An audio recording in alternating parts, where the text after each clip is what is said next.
A magnitude 7.7 earthquake rocked Myanmar on March 28.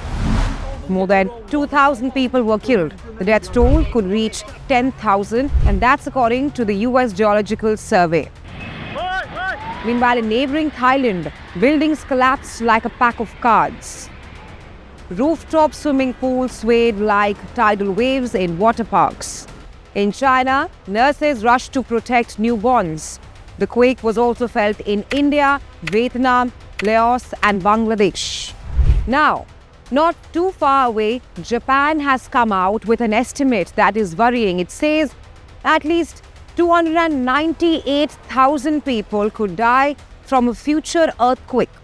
So why is Japan making this prediction? Let me decode that for you. Flashback 2011 to understand why Japan is giving out such a shocking estimate.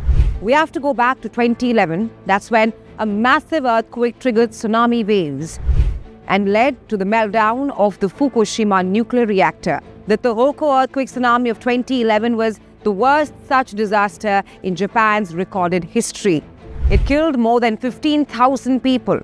At a magnitude of 9, it was also one of the most powerful earthquakes globally. Let's talk about why is Japan worried about earthquakes. Well, Japan sits on an earthquake-prone region. Earthquake drills are a common sight in the Asian nation. Japanese officials have been making efforts over the years to reduce the damage and loss of life in the event of future quakes. The estimates on the possible mega quake in Nankai Trough is an effort in this very direction. Now, what exactly is Nankai Trough earthquake?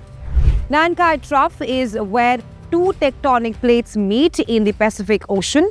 It has been the epicenter of some major earthquakes in the past. It is located south of the Nankaido region of Japan's island of Honshu.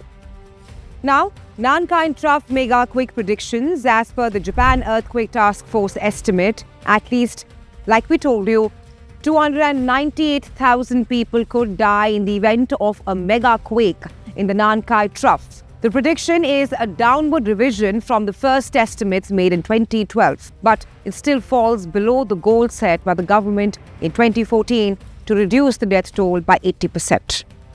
The task force predicted that a magnitude 9 quake on a winter night in the Tokai region would cause deaths in the prefectures of Shizuoka, Miyazaki, and Mie. The economic loss could be as high as $1.8 trillion.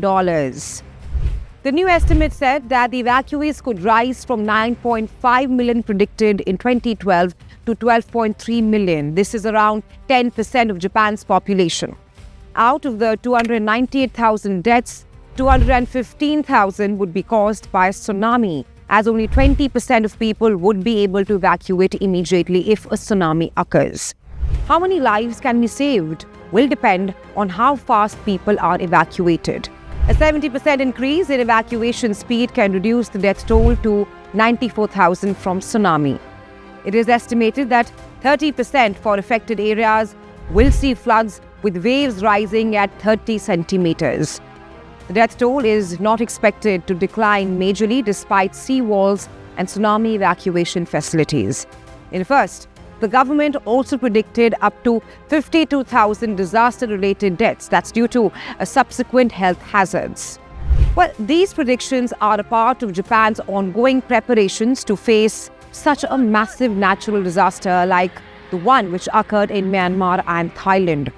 The government is implementing a disaster response plan. It includes the creation of a new agency for disaster prevention in 2026.